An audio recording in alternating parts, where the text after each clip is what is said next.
अस्सलाम वालेकुम, आप देख रहे हैं इदारिया न्यूज़ नेटवर्क और मैं हूं आसिया कोसर। आज हम इंतहाई अहम मौजू पर बात करने जा रहे हैं और वो मौजू है अफ़गानिस्तान। इस वक्त पूरी दुनिया की नज़रें अफ़गानिस्तान पर टिकी हुई हैं कि अफ़गानिस्तान की क्या सूरत हाल है और आगे अफ़गानिस्तान में जो अब तालिबान ने गवर्नमेंट जो है वो संभाल लिया, कंट्रोल संभाल लिया, तो उनकी नेक्स्ट स्ट्रेटजी क्या होगी। इस पर जो सबसे ज़्यादा मिर्चें लगी हैं वो लगी हैं इंडिया को शदीद मिर्चें जो हैं अफ़गानी सूरत हाल पर लगी हुई हैं और इंडिया जो है वो अफ़गानिस्तान को और कश्मीर को कंपेयर करने की कोशिश कर रहा है। हालांकि अगर हम कश्मीर की बात करें तो कश्मीर क्या में पाकिस्तान से लेकर अब तक कश्मीरी जो है वो आज़ादी की जिदोजहद में मसरूफ़ है और मुसलसल ये जिदोजहद जारी है। इंडिया कश्मीर और अफ़गानिस्तान को एक लेवल पर लाकर ट्रीट करने की कोशिश कर रहा है, जो कि बिल्कुल गलत है, क्योंकि पाकिस्तान के हवाले से अगर कश्मीर के हवाले से अगर हम बात करें तो अक़वाम मुत्तहिदा की उस पर करारदादें भी मौजूद हैं, जबकि अफ़गानिस्तान की अगर हम बात करें तो उस पर ऐसी कोई जो है हमें करारदाद या कोई भी ऐसा सिस्टम हमें नज़र नहीं आता। कश्मीर के हवाले से हम आइंदा जो है वो एक अलग से प्रोग्राम करेंगे। आज हम स्पेसिफिकली प्रोग्राम करेंगे अफ़गानिस्तान के हवाले से कि अफ़गानिस्तान की इस टाइम क्या सूरत हाल है, अफ़गान में जो है तालिबान की अगली स्ट्रेटजी क्या होगी, और जो एक दुनिया पर जो एक समझ लें कि दुनिया ये सोच है कि शायद अफ़गान ने अफ़गानिस्तान का कंट्रोल संभाल लिया है तो एक बड़ा टिपिकल किस्म का भुरके वाला सिस्टम होगा, शायद ख़वातीन जो है वो उस तरह से आज़ाद नहीं होंगी या आगे नहीं बढ़ सकेंगी, उस पर भी हम बात करेंगे। साथ ही साथ अमेरिका के किरदार पर भी बात करेंगे और अफ़गानिस्तान की सूरत हाल का पाकिस्तान पे क्या असर पड़ेगा। इन तमाम जो पहलू हैं इन पर हम बात करेंगे। हमारे साथ स्टूडियो में मौजूद हैं जावेद बागड़ साहब, सीनियर जर्नलिस्ट हैं, और अफ़गानिस्तान की अगर हम बात करें तो अफ़गानिस्तान के हवाले से तमाम तर सूरत हाल का बड़ा डीपली इन्होंने जो है वो जायज़ा भी लिया है और बड़ी अच्छी इनकी इसके हवाले से रिसर्च भी है। बहुत शुक्रिया जावेद बागड़ साहब, आपने हमें वक्त दिया। ये बताइएगा कि तमाम तर सूरत हाल आपने ऑब्ज़र्व की, अफ़गानिस्तान में ये जो सूरत हाल पैदा हुई, सबसे पहले आप इस हवाले से बताइएगा कि ये सूरत हाल पैदा कैसे हुई, क्या आखिर ऐसी वजह थी कि एकदम से अमेरिका को अपनी फ़ौज वहाँ से निकालनी पड़ी, ये कैसे मुमकिन हुआ। बहुत शुक्रिया आसिया, आज जो आपने टॉपिक सिलेक्ट किया है, मेरे ख्याल में जो मौजूदा इश्यूज चल रहे हैं इनमें सबसे ज़्यादा हार्ड टॉपिक ये है, और इस हवाले से न सिर्फ पाकिस्तानी अवाम बल्कि पूरी दुनिया की अवाम जो है इस बारे में जानना चाहती है कि इस वक्त अफ़गानिस्तान में क्या हो रहा है और क्या सूरत हाल है और आइंदा क्या होने वाला है या आइंदा क्या होगा। क्योंकि तालिबान का एक जो खौफ है को पिछले जो उनके किरदार रहा या जिस हवाले से दहशतगर्दी के उन पर दबे लगे या बाकी चीज़ें हुई, उन सब को मद्देनज़र रखते हुए ना इंटरनेशनल लेवल पे भी एक खौफ की फ़िज़ा मौजूद है। लेकिन पाकिस्तान के हवाले से जो है उसमें पहले दिन से ही एक पाकिस्तान कौम का भी एक अपना मौक़िफ़ है और उस हवाले से तालिबान है उनका भी एक अपना मौक़िफ़ रहा है जो बड़ा दोस्ताना रहा है। उसमें कभी ऐसी चीज़ सामने नहीं आई है कि जिसमें ये तसव्वुर किया जा सके कि नहीं अब तालिबान की हुकूमत आएगी है तो पाकिस्तान को नुकसान पहुँचाएंगे, ऐसा कुछ इशू नहीं है। इसमें सबसे बड़ी बात यह है कि ये पाकिस्तान में जो तालिबान के तल्लुकात हैं, जो इनकी बिरादरी है तालिबान की अफ़गानियों की जो यहाँ पे रहते हैं, कारोबार करते हैं, तो पाकिस्तान की ही सूरत में वो जो है ना अफ़गानिस्तान जाते हैं। पाकिस्तान का एक किस्म का बहुत सारे अफ़गानी जो है पाकिस्तान का हिस्सा बन गए, यहाँ के उनके शनाख्ती कार्ड बन गए, बाकी चीज़ें। जो बात आपने की कि इस हवाले से अफ़गानिस्तान में जो तालिबान ने कंट्रोल संभाला है वो कैसे सूरत हाल पैदा हुई। असल में 11 सितंबर के बाद का जो वाक़या जो 20 साल कबल रूनुमा हुआ था, उसके बाद से अमेरिका समेत जो इंटरनेशनली पूरी दुनिया है वो खौफज़दा थी। उस वक्त ये कहा जाता था कि ये सारी कुछ कार्रवाइयाँ जो अल-कायदा कर रहा है। अब भी अगर आप इसको इस तरह से देखें कि अफ़गानिस्तान में अमेरिका को क्या इशू है, बरतानिया को क्या इशू है, या बाकी जो इंटरनेशनल लेवल पे लोग हैं उनको क्या इशू है, उनको सबसे बड़ा जो अमेरिका को सबसे बड़ा जो खौफ है उनको ये है कि ये तालिबान के हुकूमत बनाने के बाद या तालिबान के कंट्रोल के बाद से कहीं दोबारा अल-कायदा वहाँ पे सर ना उठा ले। वो ये चाहते हैं कि अल-कायदा किसी तरह से जो है ना वो वहाँ पे सर ना उठाए, और वो उनके सर उठाने से नुकसान होगा ना सिर्फ पाकिस्तान को बल्कि पूरी दुनिया में। वो समझते हैं कि पाकिस्तान को भी नुकसान होगा और उससे जो है ना पूरी दुनिया को भी नुकसान होगा। अमेरिका ने अपनी फ़ौज जो है वो वहाँ पर इसी सारी चीज़ को मद्देनज़र रखते हुए ना कि अल-कायदा के बाद जो 11 सितंबर के वाक़े का आपने जिक्र किया, तो उसके बाद अमेरिका ने अपनी फ़ौज अफ़गानिस्तान में तैनात की थी। जी बिल्कुल, इसी तरह है। लेकिन जो सूरत जिस पे अभी आपने बात की कि अभी क्या होने वाला है, इसमें देखें अक़वाम मुत्तहिदा भी इस मामले को बड़ी गहरी नज़र से देख रही है और ये तसव्वुर कर रही है। ये आज ही का सेक्रेटरी दिफा का भी एक बयान सामने आया कि वो ये समझते हैं कि उनको, जिस तरह मैंने पहले बात की कि उनको जो खौफ है वो अल-कायदा का खौफ है कि वो वहीं कहीं सर ना उठा ले। बाकी उनको भी पूरी तरह से उम्मीद है कि अब जो अफ़गान हुकूमत होगी वो पहले वाले तालिबान नहीं होंगे, वो बाकायदा एक सुलझी हुई हुकूमत कायम करेंगे और उनका जो एक टिपिकली उन पे जो एक दब्बा लगा हुआ है या एक नाम उनको दिया गया है वो कतन ऐसा नहीं होगा, क्योंकि पूरी दुनिया को अब जो है तालिबान से काफ़ी उम्मीदें वाबस्ता हैं। और तालिबान भी इस हवाले से कोशिश कर रहे हैं, वो ये बरमला कह रहे हैं कि वो इंटरनेशनल लेवल पे अपने तलक़ात को अच्छा करना चाहते हैं, आलमी बिरादरी से वो तलक़ात मज़ीद बेहतर बनाकर उनसे कारोबार करना चाहते हैं। और वो चाहते हैं कि अफ़गानिस्तान की आवाम जो है जिस तरह बाकी तरक्की याफ्ता ममालिक हैं उनकी सब में खड़ी हो और उनको जो सहूलियात की ज़रूरियात हैं वो भी तवक्को कर रहे हैं। वो इमदाद के लिए भी वो इंटरनेशनली मांग रहे हैं, कोशिश कर रहे हैं कि वो उनको आलमी बिरादरी जो है उनकी इमदाद करे ताकि हमारे मामलात जो है ना बेहतर हो जाएं और हमारी गवर्नमेंट आसानी से। बड़े अहम सवाल मेरे ख्याल से अवाम के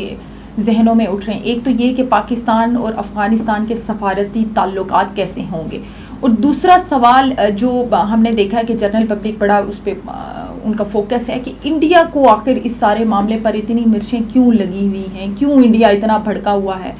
अफ़गानिस्तान में अगर तालिबान ने कंट्रोल संभाला तो उससे इंडिया को आखिर ऐसा क्या नुकसान पहुंचा या पहुंच सकता है जिससे इंडिया को किस चीज़ का खौफ है जो उनको इतनी मिर्च लगी हुई। ये बड़े दो इंपॉर्टेंट क्वेश्चंस हैं जो हमारे नाजरीन जानना चाहते हैं कि पाकिस्तान और अफ़गानिस्तान, सबसे पहले ये तो बता दें कि पाकिस्तान और अफ़गानिस्तान के सफारती ताल्लुकात क्या देख रहे हैं कि आगे फ्यूचर में चलकर कैसे ताल्लुकात होंगे सफारती। देखें, जब से अफ़गानिस्तान का ये इशू बना है या जब से तालिबान ने वहाँ पे अफ़गानिस्तान में कंट्रोल संभाला है तो पाकिस्तान पहले दिन से ही वो ये चाह रहा है कि उनके साथ पहले भी उनके बहुत अच्छे तल्लुकात हैं, मज़ीद भी बेहतर तल्लुकात की तवक्को कर रहा है। और वो पाकिस्तान चाह रहा है कि वहाँ पे जो अमन की सूरत हाल है वो जितनी बेहतर होगी उतना ज़्यादा पाकिस्तान के लिए बेहतर होगा। और वो हर तरह से उनकी इस हवाले से मदद भी करना चाहते हैं और उनके जो लोग यहाँ आ रहे हैं या आना चाह रहे हैं उनको भी अकोमोडेट कर रहे हैं, उनको भी सहूलियात फराहम कर रहे हैं। लेकिन जो सूरत हाल आपने इंडिया की बात की, इंडिया को तो मिर्चें लगनी है। जिस तरह आपने बात की कि इंडिया को क्या तकलीफ है, इंडिया को सबसे पहली तकलीफ ये थी कि ये जो सी पैक बना था उस पर सबसे बड़ा इशू था इंडिया को। उस पे सी पैक पे इंडिया ने अमेरिका से मदद हासिल की और अफगानिस्तान में घुसने की कोशिश की क्योंकि सारा रास्ता या सारी जो चीज़ें वो वहाँ से डिलीवर होनी थी। तो उनकी ये कोशिश थी कि ये सी पैक जो है वो सबसे पहले अटैक उनका सी पैक का था इंडिया का, कि ये सी पैक ना बने और ये जो जितने मुल्क इनके साथ अटैच हैं वो हट जाएं और ये नाकाम हो जाए। लेकिन उसमें उनको इंडिया को नाकामी का सामना करना पड़ा। और दूसरी बात जो कश्मीर के हवाले से आपने बात की कि कश्मीर को उस हवाले से किस तरह वो देख रहे हैं, देखिए कश्मीर का एक इशू अलग है। वो कैम पाकिस्तान से लेकर आज तक जो कश्मीरी अवाम है उनका अपना एक मुतालबा है, उसके लिए उन्होंने बड़ी बेदरीक कुर्बानियाँ दी, हज़ारों की तादाद में शहादतें हुई, बच्चे यतीम हुए, ख़वातीन बेवा हुई, बहनें भाइयों से महरूम हुई, या ख़वातीन के साथ इस कदर ज़्यादतियाँ की गई। वो सारी तकलीफ़ें उन्होंने इसलिए बर्दाश्त की कि वो चाहते हैं कि वो अपनी लाइफ अपनी मर्ज़ी के मुताबिक गुजार सकें, क्योंकि ये इशू क्या में पाकिस्तान से चल रहा है और ये आज का इशू नहीं है। तालिबान का इशू बना 20 साल कबल, उन्होंने अलकायदा के हवाले से उनको ये गर्दाना कि ये दहशत गर्द हैं, या अमेरिका ने वहाँ पे अपनी फ़ौजें बिठा ली या इत्तेहादी फ़ौजें कायम कर ली वहाँ पे। इतने 20 साल उन्होंने ये कोशिश की कि इस तरह की कोई चीज़ सामने ना आए। लेकिन जो इंडिया का मामला है या इंडिया जो चाह रहा है वो ये चाह रहा है कि कश्मीर को अपने कब्ज़े में ले, वहाँ पे अपनी मर्ज़ी की सारी चीज़ें मुसल्लत करें। लेकिन कश्मीरी अवाम कतन ये नहीं चाहती कि वो इंडिया के साथ कोई इल्हाक करें या इंडिया के साथ शामिल हो जाएं। उनका पहले दिन से मुतालबा है कि वो अपनी ज़िंदगी अपनी मर्ज़ी से गुजारना चाहते हैं, और जिस तरह से वो अपनी मर्ज़ी से ज़िंदगी गुजारना चाहते हैं इसी तरह से वो ये भी चाहते हैं कि उनकी मर्ज़ी है कि वो किसके साथ इल्हाक करें। अगर वो पाकिस्तान के साथ इल्हाक करना चाहते हैं तो वो उनकी अपनी राय है, और उसमें बहुत सारे ऐसे कश्मीरी रहनुमा हैं जिन्होंने अपनी कुर्बानियाँ भी दी, अपने ख़ानदान की कुर्बानियाँ दी, नज़र बंद रहे। ये सारी चीज़ें वो हैं जो मगर साहब इस पर हम ना कश्मीर के इशू पर इंशाल्लाह आइंदा भी जो है वो डिटेल प्रोग्राम करेंगे। बड़ी अच्छी आपने इन्फॉर्मेशन शेयर की। एक अफ़गानिस्तान, चूँकि वक्त बड़ा हमारे पास कम है, तो एक अफ़गानिस्तान के हवाले से एक जब से तालिबान ने कंट्रोल संभाला है, तो स्पेशली अगर हम फीमेल की बात करें तो उनमें बड़ी क्यूरियोसिटी जो है वो देखी जा रही है कि शायद उन्हें फीमेल्स को ये लग रहा है कि अफ़गानिस्तान की भी और पाकिस्तान की फीमेल्स को भी ये इनसिक्योरिटी है कि शायद अब जो है वो ख़वातीन की तरक्की रुक जाएगी, ख़वातीन को शायद घरों में बंद कर दिया जाएगा, टोपी वाले बुरके पहना के जो है वो उनको घरों से बाहर निकलना पड़ेगा। तो क्या आगे फ्यूचर देख रहे हैं कि क्या वाकई ऐसा कुछ होने जा रहा है कि ये सिर्फ जो है वो एक हवा बनी हुई है, या एक लोगों के आप कह लें कि उनके दिलों में ये सिर्फ डर है तालिबान का? बिल्कुल आसिया, आपने बड़ी अच्छी बात की कि ये खौफ क्यों है। असल में जो तालिबान का तासर था शुरू में, जिस तरह से उन्होंने अपनी स्ट्रगल शुरू की, तो उसमें बहुत सारी ऐसी चीज़ें सामने आई जिसमें ये ख़वातीन के हवाले से ख़ुसूसन जो है ना, उनकी बड़ी सख्त निगाह थी और बड़े सख्त फैसले थे। लेकिन अब जबकि वो एक मुल्क के सरबराह बन गए हैं, अपने मुल्क को वो खुद चलाना चाह रहे हैं और अपने मुल्क के लिए वो आलमी बिरादरी से इमदाद के तलबगार हैं। वो चाह रहे हैं कि उनको आलमी बिरादरी जो है उनको मदद करे और उनके मसाइल को हल करे। तो ये कैसे, मेरा नहीं ख्याल कि ये मुमकिन होगा कि वो टोपी वाले बुरके और इस तरह की चीज़ें, जब आलमी बिरादरी के साथ चलना है तो अवाम के हकूक़ का ख्याल ना सिर्फ आलमी बिरादरी ने रखना है, इन्होंने ख़ुद भी रखना है। जो उनकी अपनी अवाम है, उनके हकूक़ की अगर वो पामाली करेंगे तो आलमी बिरादरी के साथ वो कतई नहीं चल पाएंगे। वो हमेशा की तरह जो है वो नहीं चल पाएंगे। वो ये सोचेंगे कि अगर हमने आलमी बिरादरी के साथ चलना है तो हमें अपने जो टिपिकल मामलात हैं उनमें लचक पैदा करनी होगी, ख़वातीन की तालीम पे जोर देना होगा, बाकी जो मामलात हैं, जो उनके फैसले हैं, उस पर उन्हें नज़रसानी करनी होगी। और मेरा ये ख्याल है कि उन्होंने काफ़ी हद तक आलमी सतह पे उन्होंने ये पैगामात दिए हैं कि वो एक अच्छी हुकूमत चाहते हैं और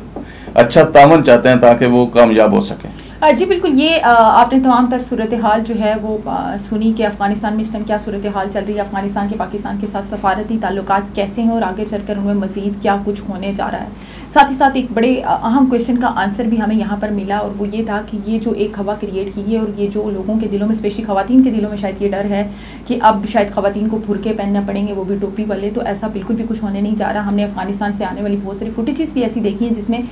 मेल और फीमेल जो हैं वो स्टूडेंट्स हमने एक ही क्लास में बैठे हुए देखे हैं। वो कि उनका तरीक़ाकार थोड़ा डिफरेंट है, दरमियान में पर्दे का एहतमाम ज़रूर किया गया है, लेकिन कहीं भी ऐसा हमें नज़र नहीं आ रहा कि ख़वातीन की तरक्की को जो है वो रोका जाएगा या ख़वातीन को जो है वो उनके हुकूक ज़ब्त कर लिए जाएंगे, ऐसा बिल्कुल भी कुछ नहीं। और रही बात इंडिया की, तो इंडिया के लिए पूरी पाकिस्तानी कौम का और साथ ही साथ अफ़गानी कौम का भी ये पैगाम है कि जो कश्मीर में आप लोगों ने किया है और कर रहे हैं,